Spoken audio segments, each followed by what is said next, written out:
जून 23 का question paper हम लोग डिस्कस करने वाले हैं। इसमें हर एक क्वेश्चन का आंसर मैंने यहाँ राइट कर दिया है, साथ साथ मैं हर एक क्वेश्चन को एक्सप्लेन भी करूंगा। आपको ध्यान से सुनना चाहिए और जो पॉइंट्स मैंने आंसर में लिखे हैं उस पॉइंट्स को भी आपको स्टडी करना चाहिए और उसके बाद आप चाहो तो एक नोट आप तैयार कर सकते हो और उसके हेल्प से एग्जाम का प्रिपरेशन कर सकते हो। ठीक है, देखो कैश मेमोरी सिस्टम आपको एक्सप्लेन करके बताना है और एक चीज़ ये भी ध्यान रखना है कि जो क्वेश्चन पूछा गया है वो कितने मार्क्स का क्वेश्चन है। जितने मार्क्स के क्वेश्चंस होंगे उसी के अकॉर्डिंग अपने आंसर्स के लेंथ को आप मेंटेन रखोगे। तो देखो कैश मेमोरी एक लॉजिकल मेमोरी है, मैंने आप सबको बताया था। इसका जो स्ट्रक्चर होता है मेमोरी का वो मैंने आपको बता रखा है, सीपीयू रजिस्टर। देखो इसमें डायग्राम भी आप बना दोगे तो ज़्यादा बेटर रहेगा। जहाँ पे डायग्राम है आपको पता है आप डायग्राम बना देना चाहिए।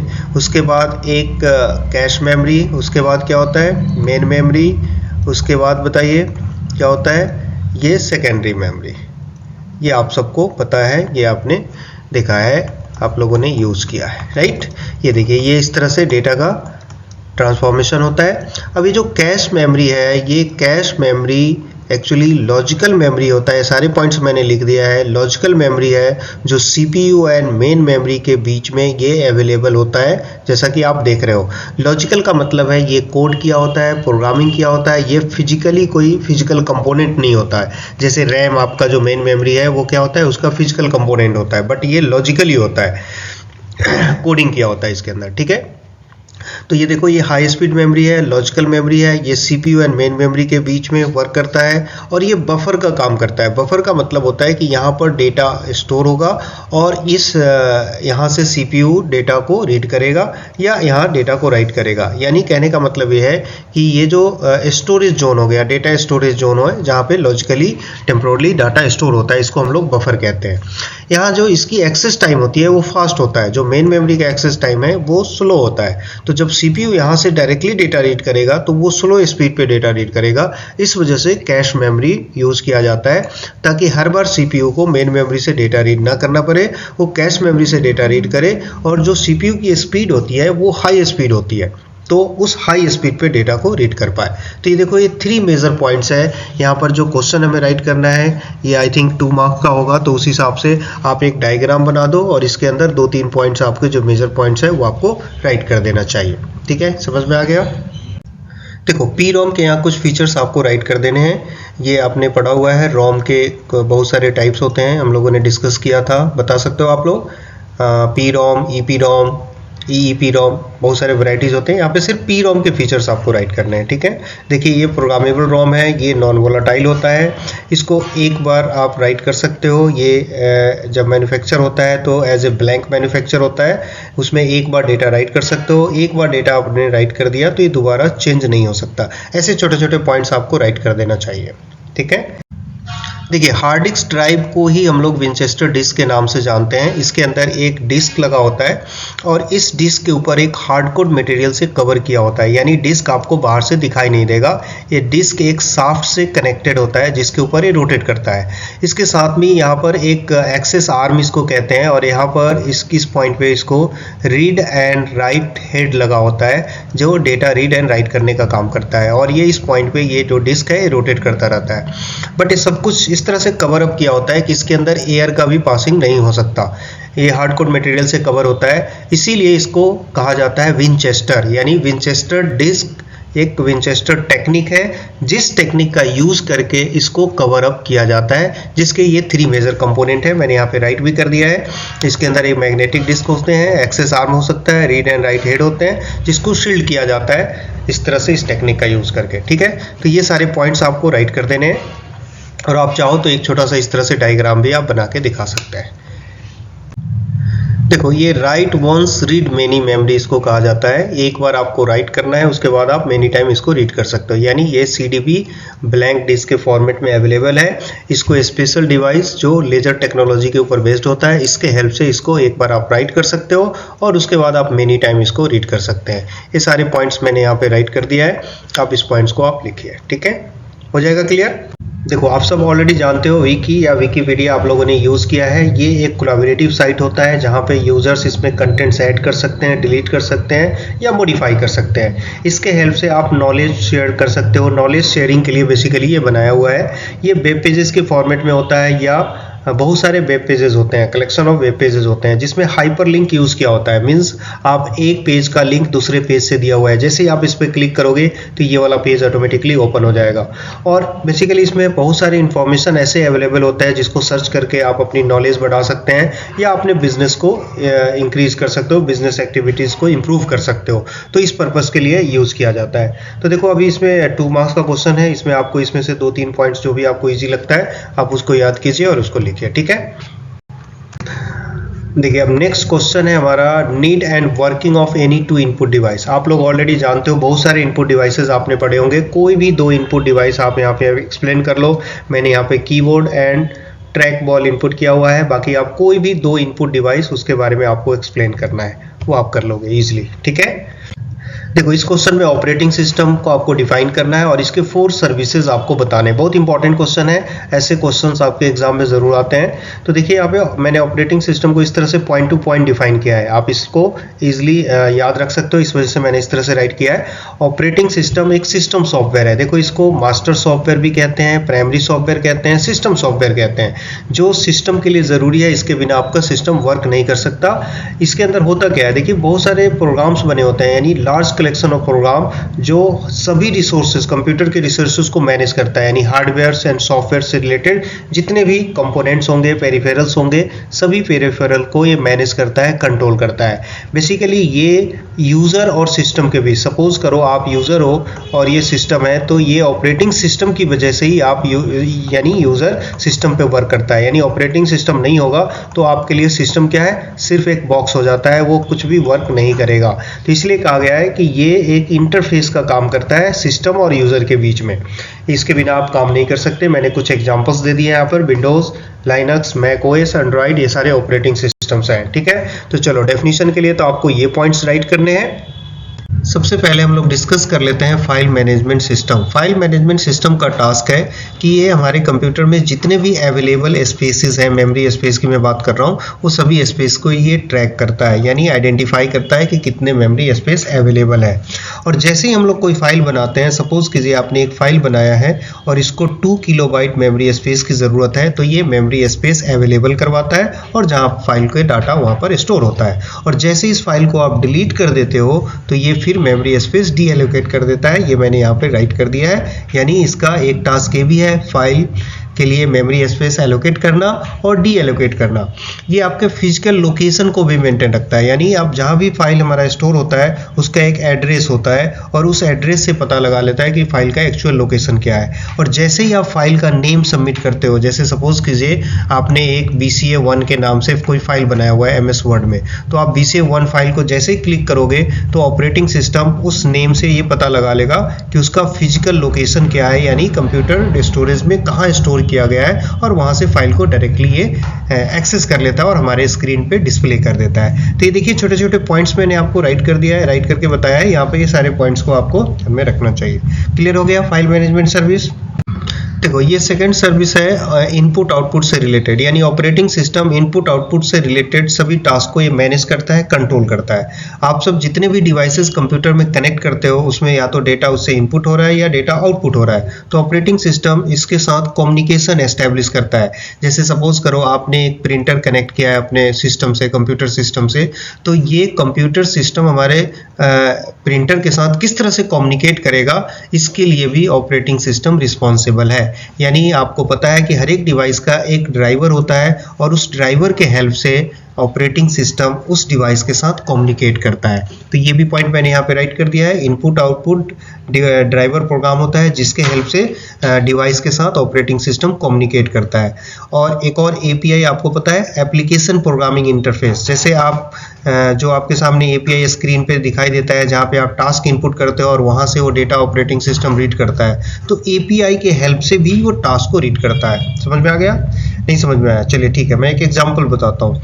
जैसे मान लो MS वर्ड में आप काम कर रहे हो, तो MS वर्ड में आपको फाइल सेव करना है। तो जैसे ही सेव पे क्लिक करते हो तो आपके स्क्रीन पे एक डायलॉग बॉक्स डिस्प्ले होता है जहाँ पे आप फाइल का नेम टाइप करते हो। इसी को आप समझ लो कि ये आपका API है, यानी ये एप्लीकेशन प्रोग्रामिंग इंटरफेस है। यहाँ पर आप जो भी कमांड इनपुट करोगे, असाइन करोगे, वो ऑपरेटिंग सिस्टम उसको अंडरस्टैंड करेगा। तो इसीलिए कहा गया है कि API के थ्रू हमारे कमांड को ऑपरेटिंग सिस्टम समझता है। ठीक है, तो ये सारी पॉइंट्स आपको राइट करना चाहिए। ऑपरेटिंग सिस्टम इनपुट आउटपुट से रिलेटेड, यानी एक लाइन में आप कह सकते हो जितने भी डिवाइसेस होते हैं उनके बीच जो डेटा का ट्रांसफॉर्मेशन होता है, उस इनपुट आउटपुट मैकेनिज्म को ऑपरेटिंग सिस्टम ही कंट्रोल करता है, मैनेज करता है। ठीक है, देखो आप लोग मेरी बात यदि समझ जाते हो तो आप इसको याद रहेगा तो एग्जाम में लिख सकते हो। यहाँ पे कुछ पॉइंट्स मैंने लिख दिया है और कुछ पॉइंट मैं बोल के बता रहा हूँ, तो इसको आपको ध्यान से सुनना है और फिर इसको इंप्लीमेंट करना है। ओके, देखो अब हम लोग स्टडी करेंगे प्रोसेस मैनेजमेंट। प्रोसेस मैनेजमेंट में ऑपरेटिंग सिस्टम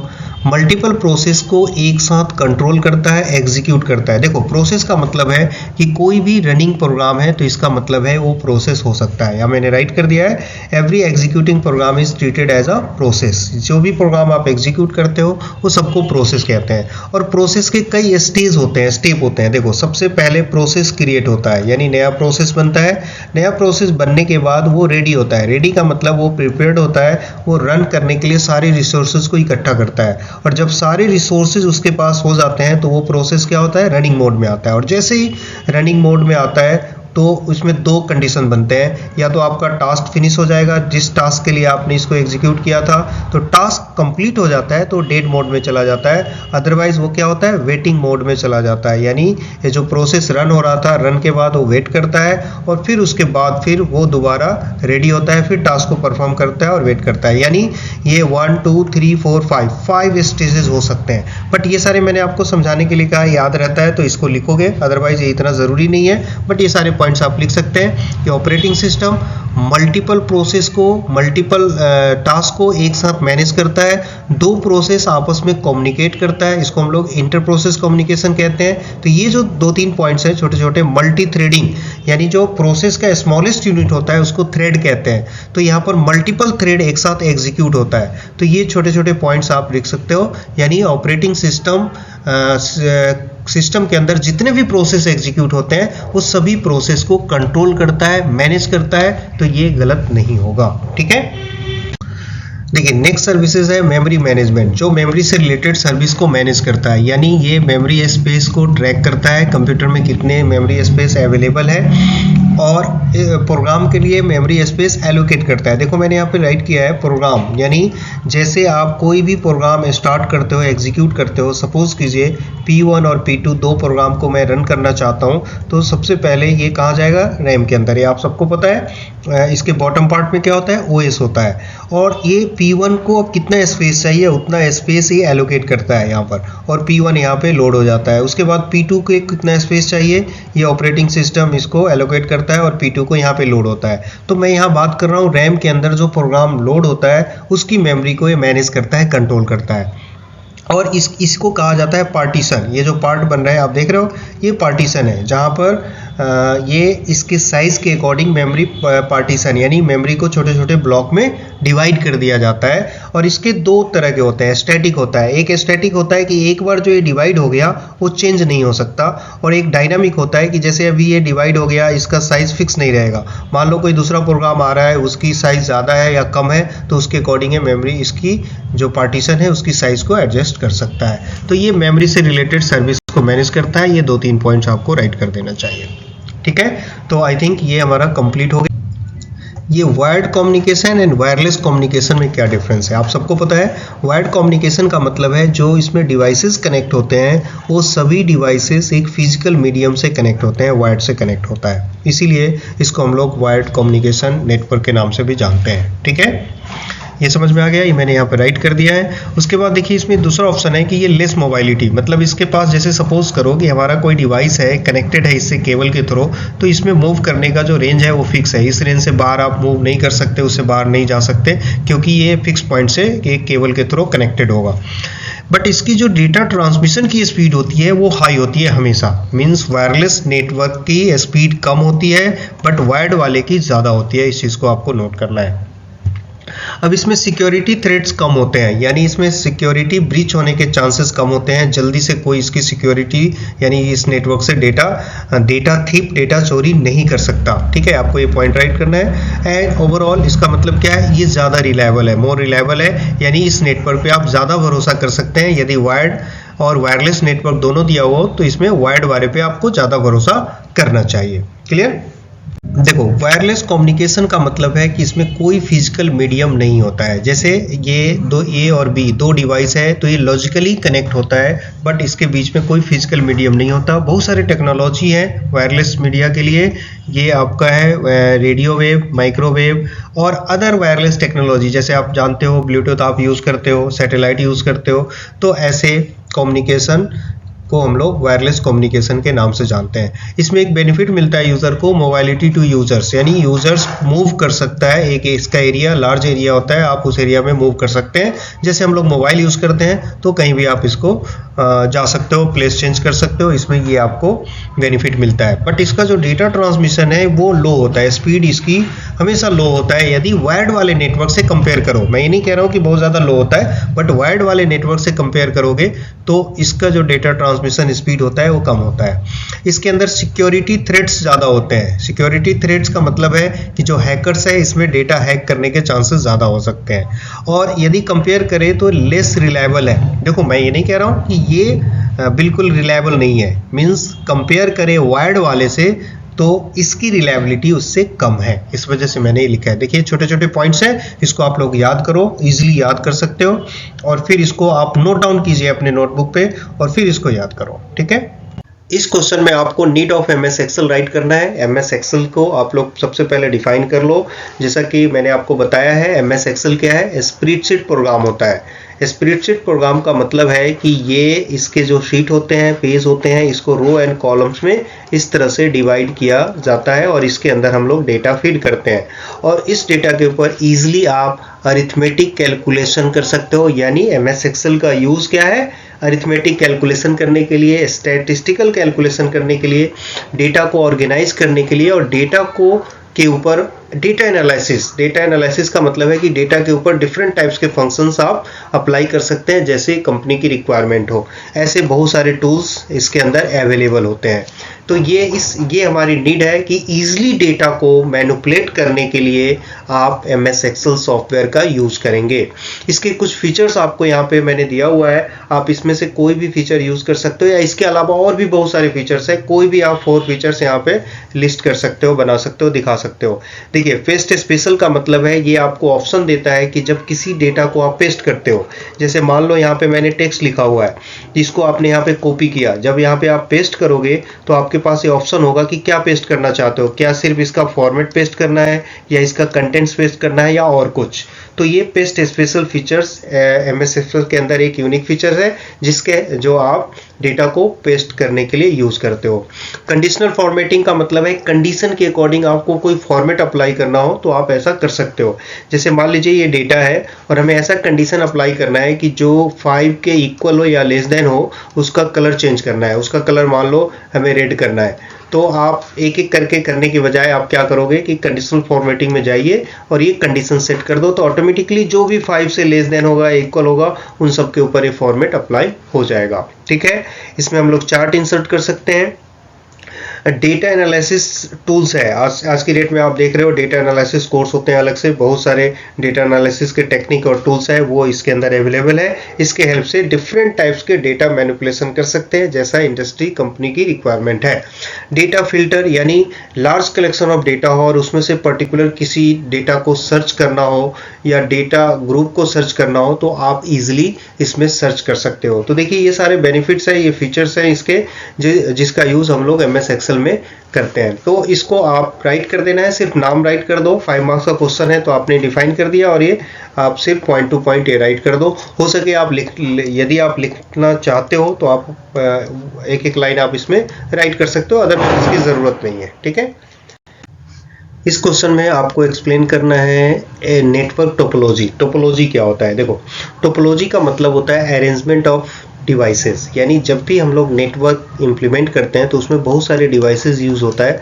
तो इस डिवाइस को कैसे आप अरेंज करोगे, ऑर्गेनाइज करोगे, कनेक्टिविटी कैसे होगा, कौन से डिवाइस का लोकेशन क्या होगा, इन सारी अरेंजमेंट को आपको करना होता है। इसी अरेंजमेंट को हम लोग क्या बोलते हैं, नेटवर्क टोपोलॉजी कहते हैं। सिंपल लाइन में आप एक्सप्लेन कर दो, ये फिजिकल और लॉजिकल अरेंजमेंट ऑफ डिवाइसेस, यानी किसी भी नेटवर्क में डिवाइसेस के अरेंजमेंट को ही टोपोलॉजी कहा जाता है। क्लियर? अब इसमें दो टोपोलॉजी आपको एक्सप्लेन करना है, स्टार टोपोलॉजी और बस टोपोलॉजी। स्टार टोपोलॉजी का मतलब होता है कि ऑल कंप्यूटर और nodes are connected to a central node. Central node को हम लोग होस्ट कहते हैं। इसी होस्ट नोड से सभी कंप्यूटर कनेक्ट होता है। इसका मतलब ये हुआ, पहले मैं डायग्राम बना देता हूँ। देखिए इस तरह से आप डायग्राम बना सकते हो।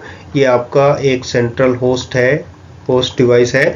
अब इसके साथ बहुत सारे कंप्यूटर्स को ये मैंने पोर्ट डिज़ाइन कर लिया। यहाँ पे देखिए एक कंप्यूटर ये यहाँ कनेक्ट होगा। आप इसको नोड या पीसी या कंप्यूटर नाम दे सकते हो। और फिर एक यहाँ पर देखिए इस तरह से आप एक डायग्राम बनाइए और यहाँ पे प्रॉपर आप इस तरह से लिखोगे, ये नोड 1 है, ये नोड 2, नोड 3, नोड 4, आपको लिखना चाहिए, पूरा लिखोगे आप डिटेल। अब इसमें देखिए ये जो सेंट्रल डिवाइस है, होस्ट है, इसको हब कह सकते हैं। यहाँ पे हब हो सकता है, स्विच हो सकता है।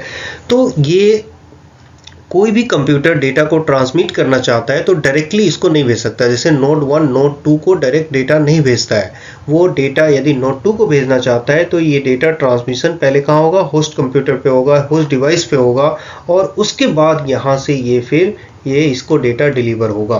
तो ये सेंट्रल डिवाइस है। इसी सेंट्रल डिवाइस के हेल्प से कम्युनिकेशन किया जाता है। ये मैंने यहाँ पर लिखा है कि आप जो होस्ट कंप्यूटर है या डिवाइस है, इसी डिवाइस के हेल्प से डेटा को ट्रांसमिट करते हैं। क्लियर? तो इस वजह से इसको कहा गया है स्टार टोपोलॉजी। देखो इसको लोग ऐसे भी डायग्राम बना सकते हैं। ये यहाँ पर एक सेंट्रल होस्ट रखो और एक डिवाइस यहाँ, इस तरह से आप बना दीजिए, ऐसे भी बना सकते हो। ठीक है, चलिए अब इसका एडवांटेज क्या है। देखो इसका एडवांटेज ये है एडिशन और डिलीशन, यानी आप यहाँ से किसी पीसी को हटा देते हो या इसको नया पीसी ऐड करते हो इस पोर्ट में, तो दूसरे पीसी के ऊपर इसका कोई फर्क नहीं पड़ता है। मीन्स इस मान लो इस पीसी को रिमूव करना है तो यहाँ से अनपिन कर दो, ये रिमूव हो जाएगा। इसके कम्युनिकेशन पे कोई फर्क नहीं पड़ेगा, दूसरे पीसी के कम्युनिकेशन पे कोई फर्क नहीं पड़ेगा।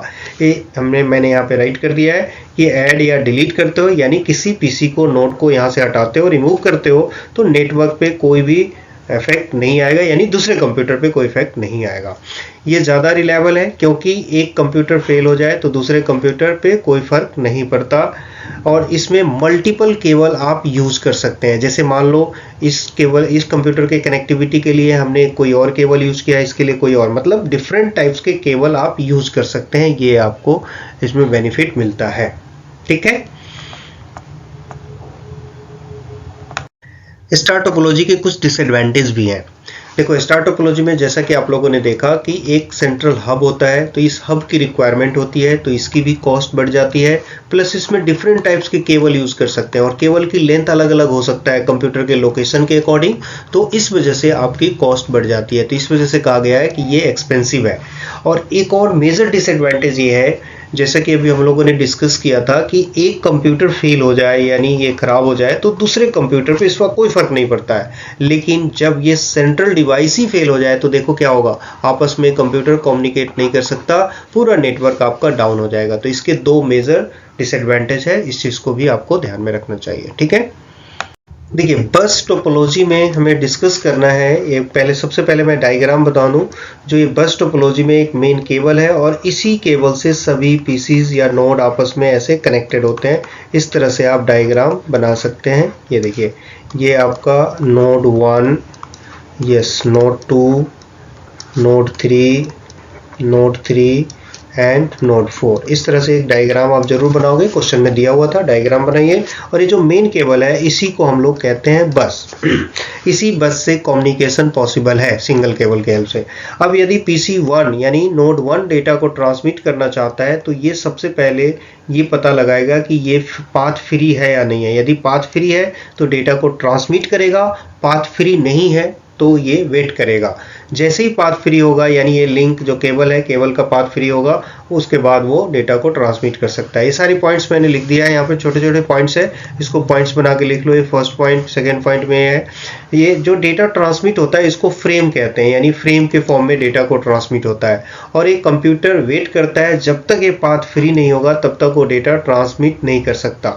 और इसमें कभी ये कोलिजन ना हो जाए, मीन्स जैसे नोड 1 और नोड 2 दोनों ने एक साथ डाटा ट्रांसमिट कर दिया तो ये कोलाइड हो जाता है। तो इसको मैनेज करने के लिए ये देखिए ये प्रोटोकॉल अवेलेबल है, दिया हुआ है, यानी इस टेक्नोलॉजी के अंदर ये प्रोटोकॉल यूज होता है, जिसकी वजह से ये कम्युनिकेशन को स्मूथली मेंटेन करता है, मेंटेन रखता है। ठीक है, अब इसका देखो कुछ एडवांटेज वाले पॉइंट्स आप देख सकते हैं इसमें कि ये सिंपल तो है ही, और आप इसको इजी टू यूज़ या इम्प्लीमेंट आप कर सकते हो। स्मॉल एरिया में इसका इम्प्लीमेंटेशन होता है।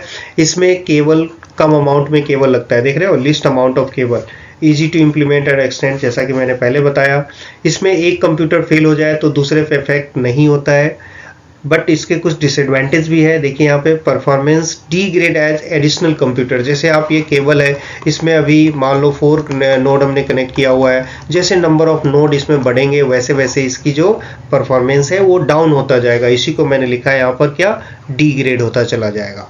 और एक चीज़ और, इसमें दोनों तरफ जो केबल का एंड है इसमें एक टर्मिनेटर लगा होता है, जहाँ पर डेटा ट्रांसमिशन टर्मिनेट हो जाता है, एंड हो जाता है, ये ज़रूरी है। ठीक है, इस क्वेश्चन में डिफाइन करना है आईपी एड्रेसेस क्या होता है। देखो, आईपी एड्रेस एक यूनिक आईडी होता है जो हर एक डिवाइस को, कंप्यूटर को असाइन किया जाता है जब वो नेटवर्क में वर्क करता है या किसी नेटवर्क में वर्क करता है। यानी आप ये कह सकते हो कि एक यूनिक आइडेंटिफिकेशन होता है हर एक डिवाइस का, जिसके हेल्प से एक डिवाइस दूसरे डिवाइस को डेटा ट्रांसमिट कर सकता है। क्लियर। अब ये जो आईपी एड्रेस होता है, इस आईपी एड्रेस के दो पार्ट होते हैं। यानी जो आईपी एड्रेस लिखा होता है, जैसे मैंने यहाँ पर एक एग्जांपल दिया है, ये आईपी एड्रेस है, इसमें 1 2 3 4 यानी इसके 4 पार्ट है। तो इसमें से एक कुछ ऐसे पार्ट्स होंगे जो नेट आईडी को रिप्रेजेंट करेगा और कुछ पार्ट्स ऐसे होंगे इसमें जो होस्ट आईडी को रिप्रेजेंट करेगा। तो ये क्लास ए का है, मैंने आप सबको बता रखा है कि जो क्लास ए है इसके अंदर जो इसका फर्स्ट पार्ट होता है ये नेट आईडी को रिप्रेजेंट करता है। तो इस तरह से आप एग्जाम में राइट कर दोगे कि ये वाला पार्ट नेट आईडी को रिप्रेजेंट करता है और ये किसको रिप्रेजेंट करता है, होस्ट आईडी को रिप्रेजेंट करता है क्लास ए के रूल के अकॉर्डिंग। ये क्वेश्चन 4 मार्क्स का है, तो आपको सिर्फ इतना ही लिखना है कि इसके दो कंपोनेंट होते हैं, net ID and host ID. अब इसका रोल क्या है, जो नेट आईडी है वो नेटवर्क को आइडेंटिफाई करता है कि उस नेटवर्क का आईडी क्या है, और होस्ट आईडी उस डिवाइस को आइडेंटिफाई करता है कि उस डिवाइस का यूनिक आईडी क्या है उस नेटवर्क के अंदर। और मैंने एक एग्जांपल यहाँ बता दिया है क्लास ए का। इसी तरह से ये क्लास ए के अंदर आईपी एड्रेस है, इसी को आईपी एड्रेस कहते हैं। ये आईपी एड्रेस है जिसके दो कंपोनेंट है, इसका जो फर्स्ट पार्ट होगा वो नेट आईडी को रिप्रेजेंट करता है और जो सेकेंड पार्ट होगा ये होस्ट आईडी को रिप्रेजेंट करता है। ठीक है, देखिए इस क्वेश्चन में आपको राइट करना है 5th जनरेशन कंप्यूटर के की फीचर्स। तो देखिए इसके कुछ फीचर्स मैंने राइट कर दिया है। आप सबको पता है कि जो 5th जनरेशन कंप्यूटर है वो आर्टिफिशियल इंटेलिजेंस से रिलेटेड है। इसके हेल्प से हम लोग गेम प्लेइंग, रोबोटिक्स और भी बहुत सारे जो लेटेस्ट टेक्नोलॉजी है वो इसमें यूज़ किया जाता है। इसके कुछ 5 फीचर्स मैंने एक्सप्लेन कर दिए, यहाँ पे राइट कर दिया है। आपको सिर्फ इस फीचर्स के नाम राइट करने हैं। ठीक है, इस क्वेश्चन में आपको डिफाइन करना है डेटा कम्युनिकेशन क्या होता है और एक डायग्राम बनाना है और इसके बेसिक कंपोनेंट्स को एक्सप्लेन करने हैं। तो देखिए डेटा कम्युनिकेशन का सिंपल मीनिंग यही होता है कि ये एक प्रोसेस है जिसमें एक डिवाइस से दूसरे डिवाइस में डेटा का ट्रांसमिशन किया जाता है नेटवर्क के ऊपर या इंटरनेट के ऊपर। इसी को हम लोग डेटा कम्युनिकेशन कहते हैं। जैसे अभी हमारे और आपके बीच में जो कम्युनिकेशन हो रहा है, इसमें क्या हो रहा है कि मेरे डिवाइस से जो डेटा ट्रांसमिट हो रहा है वो आपका डिवाइस रिसीव कर रहा है। तो यही आपका डेटा कम्युनिकेशन कहलाता है। अब इसको एक डायग्राम से भी आप समझाओगे इस तरह से। सपोज कीजिए ये आपका एक डिवाइस है, इसको हम लोग सेंडर कहते हैं या सोर्स डिवाइस कह सकते हो, जहां से डेटा ट्रांसमिट होता है। और ये देखिए एक डिवाइस बी है, ये रिसीवर डिवाइस हो सकता है जो डेटा को रिसीव करता है, जैसे आपका डिवाइस अभी रिसीवर है। और यहाँ जो हमारे डिवाइस से डेटा कैसे ट्रांसमिट होता है, इसके साथ एक और डिवाइस कनेक्ट होता है जिसको हम लोग एनकोडर कहते हैं। यस, आप सबको पता होगा एनकोडर जो डेटा को एनकोड करता है, और फिर ये दूसरी साइड यानी रिसीवर की साइड यहाँ पर एक डिकोडर लगा होता है जो इस डेटा को डिकोड करता है। ये देखिए इस तरह से, और इन दोनों को कनेक्ट करने के लिए एक नेटवर्क चाहिए, यानी आपको पता है कि नेटवर्क को कनेक्ट करने के लिए चैनल, यानी इसको हम लोग टेक्निकली चैनल कहते हैं, यानी वो लिंक या पाथ जिसके हेल्प से ये डिवाइस आपस में कनेक्टेड होते हैं। तो इस तरह से देखिए ये बेसिक कंपोनेंट्स क्या हो गया, एक आपका सेंडर हो गया, एक एनकोडर हो गया जो डेटा को एनकोड करता है, और ये एक चैनल यानी पाथ जिस पाथ से ये डिवाइस आपस में कनेक्टेड होगा, और डिकोडर रिसीवर साइड पे होता है जो डेटा ये रिसीव करेगा इस चैनल के थ्रू। चैनल का मतलब मीडियम हो गया, पाथ हो गया, लिंक हो गया, जिस चैनल से या जिस मीडियम से नेटवर्क आपस में कम्युनिकेट करता है, यानी डिवाइस आपस में कनेक्टेड होते हैं। तो डिकोडर का काम है इसमें जो रिसीव किया है सिग्नल यहाँ से उसको डिकोड करता है, और फिर वो रिसीवर की फॉर्मेट में यहाँ पे वो ट्रांसमिट कर देता है, यानी ट्रांसफर कर देता है, या इसको ट्रांसफॉर्म कर देता है, आप ऐसे बोलो कि ट्रांसफॉर्म कर देता है। ठीक है, अब देखो इसके कंपोनेंट्स को मैंने यहाँ पे एक्सप्लेन भी कर दिया है। सोर्स डिवाइस क्या होता है, ये जैसा कि मैंने आपको बताया जहाँ से डिवाइस ये जनरेट होता है, या जो डिवाइस डेटा को ट्रांसमिट करता है उसको हम लोग सोर्स डिवाइस कहते हैं, सेंडर डिवाइस कहते हैं। एनकोडर का क्या काम है कि ये सिग्नल में कन्वर्ट करता है जिस फॉर्मेट में डेटा को ट्रांसमिट होना है। इसी तरह देखिए इसमें चैनल ये क्या है, मीडियम है, मैंने यहाँ पे राइट कर दिया है। डिकोडर क्या करता है, उस डेटा को रिप्रेजेंट करता है डेस्टिनेटेड फॉर्मेट में। डेस्टिनेशन का मतलब होता है रिसीवर, यानी जो रिसीवर का फॉर्मेट है उस फॉर्मेट में ये डेटा को रिसीव करता है। और डेस्टिनेशन आपको पता है ये क्या हो गया, यही मैं आपको कह रहा हूँ रिसीवर डिवाइस है, यहाँ पे आप रिसीवर भी लिख सकते हो इस तरह से। ठीक है, समझ में आ गया। तो इस तरह से आप डायग्राम आप जरूर बनाइए, डायग्राम बनाने के बाद आप इसको पॉइंट टू पॉइंट एक्सप्लेन कर दो। इस क्वेश्चन में आपको डिफाइन करना है कुकीज़ क्या होता है और क्या ये डेंजरस है हमारे सिस्टम के लिए, इसके कुछ टिप्स बताने हैं इससे कैसे बचा जाए। तो देखो कुकीज़ एक टेक्स्ट फाइल के फॉर्मेट में अवेलेबल होता है, और ये वेब ब्राउज़र इसको स्टोर करता है और मैनेज करता है। वेब ब्राउज़र का मतलब है आप जैसे कोई भी ब्राउज़र आप यूज़ करते हो अपने सिस्टम में, एग्जाम्पल आप समझ लो गूगल क्रोम आपने यूज़ किया है, तो ये क्या करता है, वेबसाइट ओपन करता है। कहाँ से, वेब सर्वर से। ये वेब सर्वर से जो भी वेबसाइट आप ओपन करते हो तो यहाँ से ये कुकीज़ की फाइल यहाँ से ट्रांसफ़र होता है, और वेब ब्राउज़र उस कुकीज़ फाइल को अपने पास स्टोर कर लेता है, जिसको कभी भी आप डिलीट कर सकते हो। यहाँ पे लिखा हुआ है, मैंने लिख दिया है, it can be deleted any time, जब भी आप चाहो डिलीट कर सकते हो। तो ये एक्चुअली टेक्स्ट की फॉर्मेट में होता है, टेक्स्ट फाइल होता है, इसीलिए ये वायरस अपने साथ नहीं लाता है, यानी इसमें वायरस नहीं हो सकता, और ये हमारे हार्ड डिस्क को कंट्रोल नहीं कर सकता। मीन्स हमारे हार्ड डिस्क से किसी फाइल को रीड नहीं कर सकता, डिलीट नहीं कर सकता, उसमें कोई मॉडिफिकेशन नहीं कर सकता। इसीलिए कुकीज़ डेंजरस तो नहीं हो सकता, यानी इतना डेंजरस नहीं हो सकता, बट ये हमारे पर्सनल प्राइवेसी को यानी पर्सनल इंफॉर्मेशन के लिए थ्रेट्स हो सकता है। यानी इसमें जैसे आप ब्राउज़र में कोई भी इंफॉर्मेशन सर्च करते हो तो वो इंफॉर्मेशन ये क्या करता है कि ये वेब सर्वर को ट्रांसमिट कर देता है। जैसे आपने देखा होगा कि आप कोई मोबाइल सर्च करते हो, आप गूगल में सर्च करो, आप ब्राउज़र में जाने के बाद आप कोई भी साइट आपने ओपन किया और वहाँ पे कोई मोबाइल डिवाइस आप सर्च करते हो, तो आप नेक्स्ट टाइम से आपका अकाउंट में मोबाइल के एडवर्टीजमेंट आते रहते हैं। इसका मतलब ये होता है कि वेब ब्राउज़र से ये इंफॉर्मेशन सर्वर को चला जाता है, और सर्वर को ये पता चल जाता है कि ये क्लाइंट ये इस तरह के इंफॉर्मेशन को सर्च कर रहा है, तो वही इंफॉर्मेशन से रिलेटेड एडवर्टीजमेंट आपके अकाउंट्स में आने शुरू हो जाते हैं। ठीक है, ये तो देखा होगा आपने सबने। तो ये कुछ छोटे छोटे पॉइंट्स है, ये आपको राइट कर देने हैं, और मैं आपको बता रहा हूँ कि इसके टिप्स क्या है, यानी इससे कैसे बचा जाए। तो देखिए मैंने यहाँ पर इससे बचने के कुछ टिप्स मैंने आपको बताया है, तो आप देख लो यहाँ पर जैसे हम लोग ब्राउजिंग करते हैं तो ब्राउजिंग के समय कुछ ऐसे लिंक्स आपके स्क्रीन पे डिस्प्ले होता है, तो उसको इमीडिएटली कैंसिल करना नहीं चाहिए, ओके नहीं करना चाहिए, उसको प्रॉपर पहले पढ़ लेना चाहिए कि उसमें क्या मैसेज है, उसके बाद ही आपको कोई एक्शन लेना चाहिए। कोई भी सॉफ्टवेयर आप यूज़ करते हो लेटेस्ट सॉफ्टवेयर यूज़ कीजिए, जो ब्राउज़र है वो लेटेस्ट वर्जन होना चाहिए। जिस वेबसाइट में HTTPS एस का मतलब होता है सिक्योर, ये सिक्योर वर्ड नहीं हो, वहाँ पे आपको अपना डेटा पर्सनल डेटा इनपुट नहीं करना चाहिए, उससे बचना चाहिए। कोई प्लगइन्स जो ऐप्स होते हैं वो आपको जो ट्रस्टेड होगा उसी का यूज़ करना चाहिए। ब्राउज़र में हम लोग कई बार प्लगइन्स टूल्स ऐड कर लेते हैं, तो जो अनट्रस्टेड प्लगइन्स होंगे यानी जिसको आप नहीं जानते हो, जो किसी ब्रांडेड कंपनी का है, उसको तो आप ऐड कर सकते हो, लेकिन जो अनट्रस्टेड है जिसको आप नहीं जानते हो उसको ऐड नहीं करना चाहिए, नहीं तो आपके पर्सनल इन्फॉर्मेशन को वो चोरी कर लेता है।